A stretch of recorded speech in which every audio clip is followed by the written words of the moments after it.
خوشبو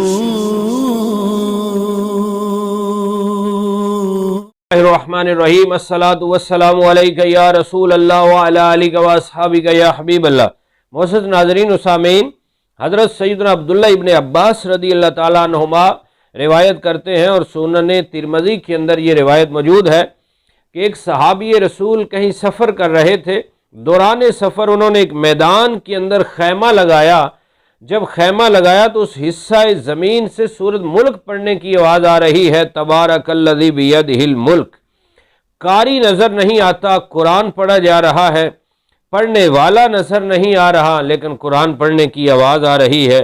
بڑی پیاری آواز میں اس نے پوری سورۃ ملک کو پڑھا۔ بارگاہ رسالت میں صبح صحابی حاضر ہوئے، عرض کیا حضور مجھے پتہ نہیں تھا، ایک حصہ زمین پہ میں نے خیمہ لگایا تو وہاں سے قرآن مجید پڑھنے کی آواز آئی۔ قاری قرآن پوری سورۃ ملک پڑھتا ہے، بڑی پیاری آواز میں پڑھتا ہے۔ پیارے آقا صلی اللہ علیہ وسلم نے فرمایا کہ یہ سورت عذاب روکنے والی ہے، نجات دلانے والی ہے، شفاعت کرنے والی ہے اور بندے کو عذاب قبر سے بچا کے جنت میں داخل کرنے والی ہے۔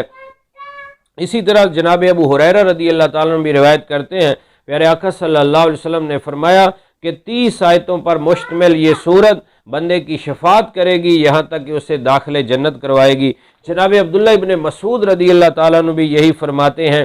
تو یہ سورت ملک 29ویں پارے میں ہے، شروع بلکہ 29واں پارہ اس سے ہوتا ہے۔ اس کی 30 آیتیں ہیں اور تفسیر روح المعانی کے اندر ہے کہ جو بندہ نیا چاند دیکھ کر سورت ملک ایک بار پڑھ لے تو اس میں 30 آیتیں ہیں، مہینے کے 30 دنوں تک اللہ رب العزت اس کی برکت سے آفت و بلاؤں سے محفوظ فرما دے گا، اور مرنے کے بعد یہ قبر میں شفاعت کرتی ہے، عذاب قبر سے بچاتی ہے، حساب قبر سے بچاتی ہے اور بندے کی شفاعت کرتی رہتی ہے یہاں تک کہ وہ جنت میں داخل ہو جائے۔ تو 30 آیتیں ہیں اور اگر روز رات کو پڑھنے کی عادت ہے تو انشاءاللہ وہ عذاب قبر سے، حساب قبر سے محفوظ رہے گا۔ اور ایک روایت میں ہے کہ اگر رات کو پڑھتا ہے اس کے لیے نیکیاں لکھی جاتی ہیں، گناہ معاف کیے جاتے ہیں، درجات بلند کیے جاتے ہیں اور فرشتے اس کی حفاظت کرتے رہتے ہیں۔ تو گویا یہ سورۃ الملک یہ بندے کو آفتوں بلاؤں سے محفوظ رکھتی ہے، دنیا کے اندر بھی حفاظت کرتی ہے اور قبر و آخرت میں بیڑا پار کرواتی ہے، شفاعت کرتی ہے۔ تو ہمیں چاہیے کہ ہم روز ہی یہ عادت بنا لیں کہ سورۃ ملک رات کو پڑھ لیں، مغرب کے بعد رات شروع ہو جاتی ہے، مغرب کے بعد پڑھ لیں، عشاء کے بعد پڑھ لیں، رات میں سورۃ ملک پڑھنے کی عادت بنائیں۔